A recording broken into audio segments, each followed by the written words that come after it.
saya Muhammad Azizul Azrin ya, asal daripada Melaka. Okey, ingin membicarakan topik kita saya pada hari ini adalah peranan remaja dalam konsep satu Malaysia.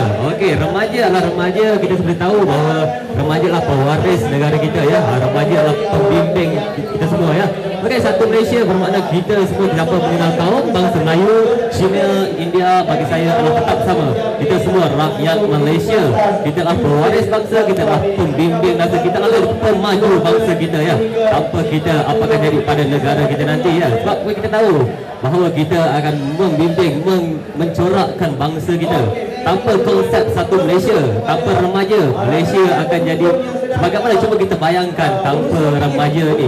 Seandainya remaja kita mula bergaduh sama sendiri, tidak serasi sama kaum, akan berlaku pergaduhan yang mungkin macam jiran-jiran kita akan tidak berpuas hati salah satu sama lain. Oleh itu kita sebagai Malaysia harus memperkuatkan lagi perpaduan tanpa mengenal sesiapa saja, tanpa mengenal kaum ataupun apa-apa. Kita cuma perlu fikir satu, kita bersama-sama kita membangunkan Malaysia supaya Malaysia maju, aman dan makmur, supaya kita boleh jadi negara contoh. Sebab remaja ni sekarangnya kita berpadu, kita bergabung tenaga, kita boleh maju, kita boleh jadi negara-negara contoh di mana satu Malaysia berbagai kaum, berbilang bangsa tetapi aman, makmur dan tenteram. Kita jadikan contoh negara kita sebagai negara yang pertama di luar berbagai kaum tetapi maju serta aman. Walaupun Malaysia terdapat bermacam-macam jenis bangsa, agama, kaum, kita tanpa kita berfikir ya, kita harus teruskan, kita harus maju. Oleh itu sebagai remaja sekarang ya, kita janganlah kita bergaduh, jangan kita fikir itu mungkin kaum-kaum lain. Kita harus bersama-sama memajukan negara kita. Okey, sebagai kita tahu bahawa akan datang, seandainya kita semua terpengaruh dengan budaya-budaya luar ya, kita sebagai rakyat remaja akan ketinggalan, mungkin akan mundur, lebih mundur daripada sekarang. Apakah itu kita akan pernah terjadi? Negara kita mungkin tidak aman, mungkin kita akan bergaduh sama sendiri, mungkin macam-macam akan jadi lagi ya. Okey, mungkin apa lagi kita nak cerita pasal konsep satu Malaysia. Konsep satu Malaysia, seperti kita tahu Perdana Menteri dah buat konsep satu Malaysia supaya rakyat kita bergabung tenaga memajukan negara ini supaya lebih aman lagi, lebih aman, supaya kita dapat hidup lebih aman dan makmur, supaya kita bergembira sama kita. Okey, mungkin kita tak mau bergaduhan, apabila pergaduhan, okey, mungkin kita tidak akan tenteram, kita akan macam-macam jadilah.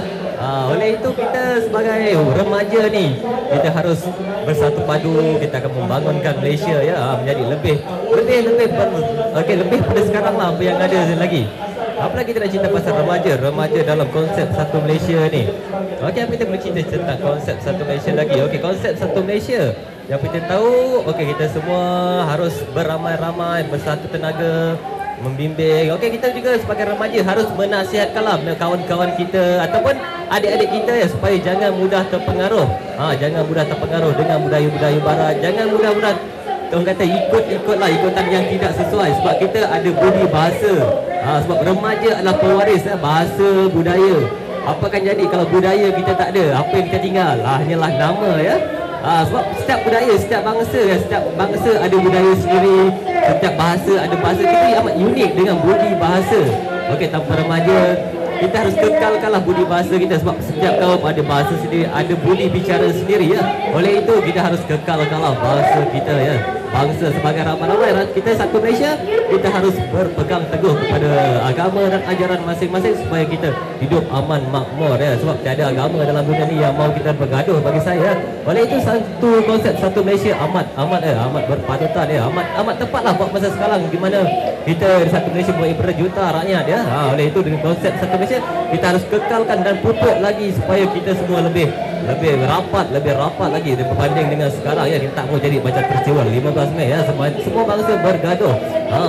Oleh itu sebelum saya akhiri ya kata-kata saya, apa kata kita rakyat Malaysia semua harus bersama-sama menyatukan lagi perpaduan kaum supaya kita semua akan jadi rakyat satu Malaysia.